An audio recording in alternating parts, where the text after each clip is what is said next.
Goma linaanzia mwaka 1924 katika kijiji fulani hivi katikati ya nchi ya Nigeria unaambiwa. Katika hii siku kila mwana kijiji alikuwa bize katika shughuli za kila siku za kijamii mzee. Wa kuchochea maharagi jikoni walikuwa wanafanya kama inavyotakiwa, na ambao walikuwa wanatakiwa kuleta kuni kwa ajili ya mapishi walifanya kama ilivyo ada na desturi unaambiwa. Wakati huo kulikuwa kuna kapo ya watu fudenge wakiwa nje kidogo ya kijiji shambani wanakula bata tu, mapenzi ya minogo unaambiwa. Sasa hawa walitokea katikati ya msitu na ndo wanarudi ndani ya kijiji sasa hivi unaambiwa.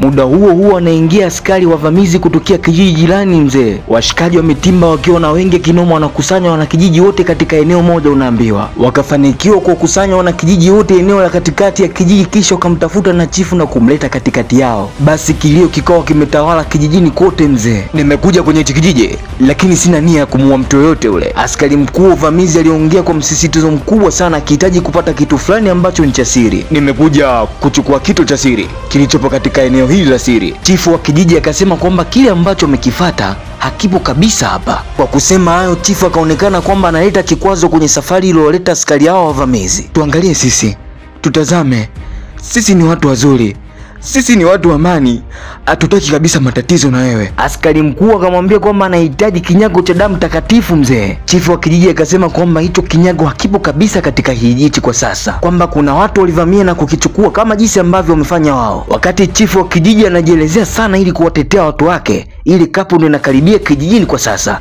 Kwa hiyo wakaona kila kitu kilichokuwa kinaendelea, wakaona namna ambavyo watu walikuwa kiuawa mzee. Kwa hiyo wakaamua kujibana chocho asijitokeze kabisa. Mchizi alipoona kwamba apewe anachokitaka, akamteka mwanamke mmoja akitaka kumkata shingo yake mbele ya chifu. Chifu akasema kwamba atampatia anachokitaka. Umeshawaua watu watatu tayari, tutakupatia kinyago chako unachokitaka, tafadhali usiue mtu mwingine yoyote. Basi chifu akafanya mpango mpaka wakapata kinyago ambacho ulikuwa unakihitaji. Chifu akamwambia kwamba kwa kuwa tumekwisha kukupatia kinyago chako, tafadhali tunakuomba uache watu wetu. Sasa mchizi badala ya kuwaacha wanakijiji wakiwa huru akatoa amri wauawe wote, na ile kapu iliona kila kitu. Chifu wa kijiji akaumia sana mzee, akaamua kutoa laana kubwa sana kwa kinyago ambacho amekishika mvamizi. Akasema kwamba kinyago hicho kina laana, yoyote yule ambaye atakitumia kitamletea matatizo makubwa sana mpaka kufa. Laana hiyo itadumu mpaka pale ambapo mtu ambaye anatokea katika damu yake atakaposhika kinyago hicho. Binti akastuka na kupiga kelele wakiwa mafichoni baada ya kusikia mambo mazito akiwa yanazungumzika. Mchizi akasema kwamba kuna watu wamejificha, inabidi wakamatwe haraka iwezekanavyo, na ile kapu ikaanza kukimbilia msituni haraka. Mchizi akamuua chifu kabisa unaambiwa. Akaanza kucheka kwa kuwa amepata maski ambayo ameitafuta kwa nguvu sana, lakini punde tu alipovaa kile kinyago kikaanza kumtesa mzee. Jamaa akapiga chini goti akiwa anaumia vibaya mno,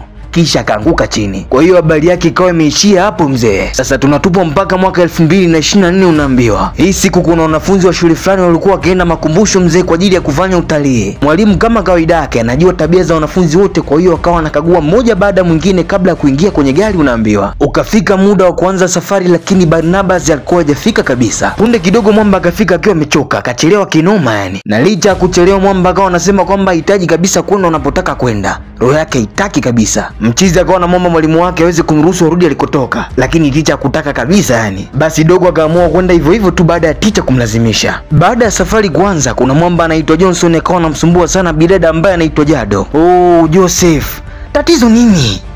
Nilikuwa na ndoto mwenzako, nisikilize basi. Nilikuwa na ndoto. Jado akamcheka sana na kumwambia kwamba basi endelea kulala, endelea kuota. Mchizi akaishiwa pozi. Haya sawa, kama mniamini, lakini na kuamini. Hata hivyo msichana alikuwa jirani yake akamwomba mwambie nini ambacho amekiota. Kwenye ndoto nimeona kwamba tutapata ajali kabla hatujafika katika makumbusho. Mchizi akawa anasema kwamba kwenye ndoto amepata ajali barabarani unaambiwa. Bahati mbaya kwa Joseph ikawa amekwisha kufika makumbusho, akashindwa kuaminisha kwamba ajali itatokea. Washikaji wakamwona kuwa ni muongo na ni msumbufu tu. Baada ya kushuka kwenye gari kabla hawajaingia katika makumbusho, ticha akawa anatoa maelekezo mazito sana. Mwamba akawa anatoa onyo kwamba yeyote atakayeonyesha utovu wa nidhamu basi atapatiwa adhabu inayotakiwa. Kwa hiyo anamtaka kila mmoja aweze kulinda hadhi ya koleji yao, kila mtu awe makini. Sasa ikawa ni kwamba wakati ticha ametoka kuzungumza na simu tu, Barnabas na mwenzake wakawa wanajadili kuiba chochote kile waweze kutoka na kitu ambacho kitawapatia utajiri mkubwa. Mchizi wake akamwambia kwamba hakuna maana ya kuja katika eneo kama hili na kutoka tukiwa kapa. Baada ya mwalimu kuzungumza na simu, akaja na kumuita Jado. Kumbuka huyu ni binti ambaye alikataa kumsikiliza Johnson mara ya kwanza wakiwa kwenye gari. Mwalimu akamwambia kwamba mama yako amepiga simu na kuna kitu kimetokea, hivi unatakiwa kurudi nyumbani haraka iwezekanavyo. Kwa hiyo akamtaka aweze kurudi na basi. Kama ilivyo kawaida makumbusho, wakapokelewa na dada mmoja alijiita Miss Brown. Akawa anaelezea namna ambavyo makumbusho hii ilikuwa ya kipekee sana na namna ambavyo watu wa zamani walikuwa wakitunza vitu na mpaka sasa vipo. Wakati Miss Brown akiwa anazungumza, Barnaba na mwenzake wameshapanga michongo ya kuiba chochote kitu. Miss Brown akawaambia kwamba naamini kabisa mtafurahia hapa, na kama kuna mtu yote atakuwa na swali basi itabidi aulize haraka iwezekanavyo. Sasa wakati wa kuzama ndani makumbusho, Barnabas akaona kitu ambacho Silas hakuweza kukiona kabisa. Kulikuwa na mwanamke wa kutisha sana mzee, lakini ubaya ni kwamba alikuwa anamuona peke yake, wala Silas hakumuona kabisa. Unaambiwa acha kuwaza ujinga, waza kile ambacho tumepanga kukiiba. Miss Brown akawa anaelezea sasa kila kitu ambacho kinapatikana ndani ya makumbusho, kila kitu pamoja na umaarufu wake. Huu ni mkusanyiko wa vitu vya zamani kama hii hapa. Hii inaitwa calabash, na kwa kipindi ya miaka ya zamani hichi ndio chombo ambacho kilikuwa kinatumika kuchotea maji. Sasa wanafunzi wote walikuwa makini kasoro Silas na Barnaba. Wao walikuwa wanawaza kwamba watoke na faida katika eneo hili, wasitoke bure. Basi Bilada akawachukua mpaka katika eneo lenye hifadhi ya vinyago. Huu ni mkusanyiko halisi kabisa wa vinyago vya zamani vya Kiafrika. Hapa tuna aina nyingi sana ya vinyago. Wakati akiwa anaelezea aina hizo za vinyago, tunaona kinyago kimoja cha kutisha, kinyago ambacho tulikiona mwaka 1924 na ni kinyago cha miujiza. Sasa kuna mwamba mmoja anaitwa Daniel, huwa anajua vitu vingi sana kutokana na kwamba babu yake amemuelezea kila kitu cha kale na jinsi ambavyo kilikuwa. Kwa hiyo anachoamini ni kwamba hivi vinyago vitakiwi kuwa hapa kwa sababu vitakuwa na nguvu za kichawi. Silas, Barnabas na wanafunzi wenzake wakawa wanamcheka. Muda mfupi baadaye, Silas pamoja na Barnabas wanaendelea kupanga michongo, wanahitaji kuiba chochote. Muda wa mchana, wanafunzi wote wakiwa wanapata chakula cha mchana, akatokea Miss Brown akawaomba wote wakusanyike. Baada ya watu wote kukusanyika, akasogea mwamba anaitwa Koku. Jamaa akajitambulisha vizuri sana na kila mtu akamjua yeye ni nani. Yeye ndo meneja mkuu kabisa katika makumbusho hii. Muda huo Silas na Barnabas nikana kwamba hakuna kitu ambacho anajua wamekifanya. Mr. Koku akasema kwamba kuna maski moja ama kinyago ambacho hakionekani kabisa katika hili eneo na kilikuwepo. Sasa tunarudishwa mpaka 1924, kipindi ambapo ile kapu ilipojificha ilikuwa kikimbia. Hawa jamaa walikimbia sana msituni kwa kuwa walikuwa wakijua kwamba wanafuatiliwa nyuma. Wakafika mahali mwanamke akashindwa kabisa kukimbia, akasema kuwa amechoka sana. Unasemaje? Tunatakiwa kuendelea kukimbia, wakija hao wanaweza kutumaliza kabisa. Hii siku mchiza akamwomba mpenzi wake aweze kukimbia mwenyewe. Aliamini kabisa kama wakiendelea kukimbia kwa pamoja huenda wakafa wote. Akamwomba akimbie na watakutana mahali ambapo jua na mwezi huwa vinakutana. Kwa hiyo bidada akakimbia na kumwacha mpenzi wake anarudi kule alikotokea. Okay, sawa, turudi mwaka 2024 katika upande wa makumbusho. Sasa hutaamini, Silas pamoja na Barnabas wakawa wanajitetea kwamba sio wao walihusika katika hilo jambo.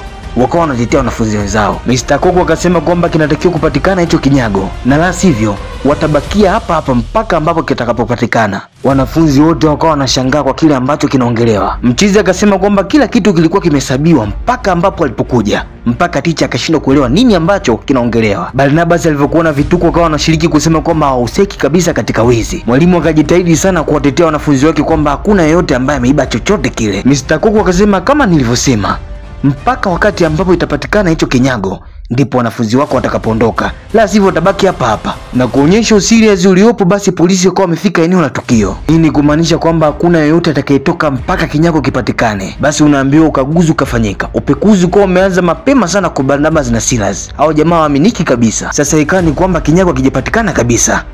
Kwa hiyo Mr. Koku akawaambia kwamba watabakia hapa hapa mpaka kitakapopatikana. Sasa wezi wa kinyago chetu wakawa wanapiga kelele kwamba wanahitaji kwenda nyumbani haraka iwezekanavyo. Sasa muda mfupi baadaye tunamwona Barnabas na mwenzake wakiwa wameingia mahali pasiri, maana hao ndo wanajua walipokiweka kinyago chao. Sasa kumbe wauni wakati wa kuiba waliweza kuizingua CCTV kamera kisha wakakishusha kinyago. Wajanja wakakitia kwenye begi unaambiwa. Basi ikawa ni kwamba dili lao lilikamilika, walifanya kile ambacho walikitaka. Washikaji wakawa wanafurahi sana kwa kuwa bei yake ni dola milioni 1 unaambiwa. Kwa hiyo kama watafanikiwa kukiuza, basi kila mmoja anaweza kufanyia mambo makubwa sana hiyo pesa atakayoipata. Lakini kwa bahati mbaya, wakati Barnabas anakichezea kinyago akakivaa.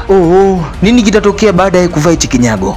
Hapo sasa tunatakiwa kuangalia kipande cha pili, ambao ni episode ya pili. Bana, mimi nakupenda sana. Kama utasubscribe utakuwa umetisha kinoma noma. Niite Chris Mono W. Let's go.